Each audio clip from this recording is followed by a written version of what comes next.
Charles Darwin was born February 12, 1809 in Shrewsbury, England, and was always interested in hunting. He would study rocks, birds, and his favorite thing to study was beetles.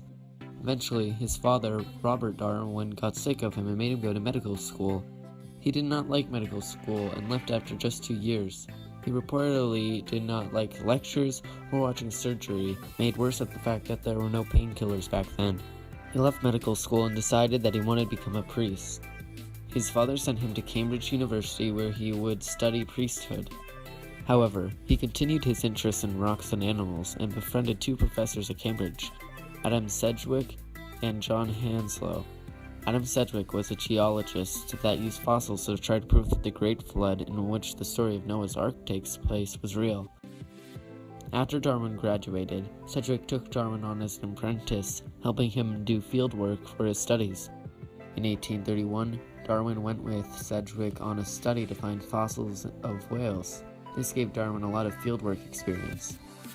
Sedgwick encouraged Darwin to go on a voyage of the HMS Beagle, which was attempting to map the longitude of South America. Darwin agreed to go on this voyage as the naturalist.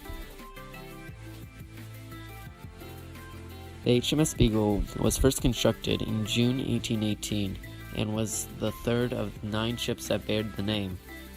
Originally, the HMS Beagle was a British naval vessel and was the first boat to be able to pass underneath the London Bridge. It was equipped to carry 8 18-pound carronades and 2 6-pound long guns. The Beagle was 90 feet and 2 inches long, and the widest point in the ship was 24.5 feet wide. In 1825, the Beagle underwent renovations to become a sailing ship. The height of the ship was raised by 1 foot and 2 inches, and lightning conductors were attached, significantly reducing the likelihood of death by lightning. On the boat were 10 officers, 4 mercenaries and volunteers, 38 seamen and boys, 8 marines, and 8 supernumeraries. The boat was very crowded, so crowded that Darwin slept in a hammock above the drafting table. They all left for their voyage December 27, 1831, with the intent of mapping the longitude of South America. Darwin would get off the boat every chance he got and collected tons of specimens. He crammed all of his findings into the forecastle. The most notable stop for Darwin was the Galapagos Islands. He spent 5 weeks there studying the animals. He was perplexed. All the animals looked different from the ones back home in England. Every bird's beak was different according to their food sources. This is when Darwin began questioning creationism, which is the belief that God created everything. He began to come up with a theory. He would write this down and send them back to Sedgwick, who did not approve. He did not like what Darwin was saying, as he believed in the church.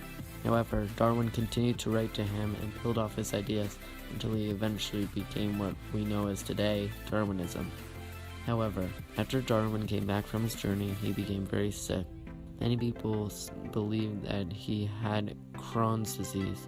Another study suggests that he was just lactose intolerant, as he showed all the symptoms, and it always occurred 2 to 3 hours after a meal. However, Darwin took all this information and eventually developed the theory of evolution, also known as Darwinism. It was not until he was 50 years old, 28 years after the Beagle set sail, did he finally release his book, The Origin of Species. Darwin died April 19, 1882, and he was 73 years old.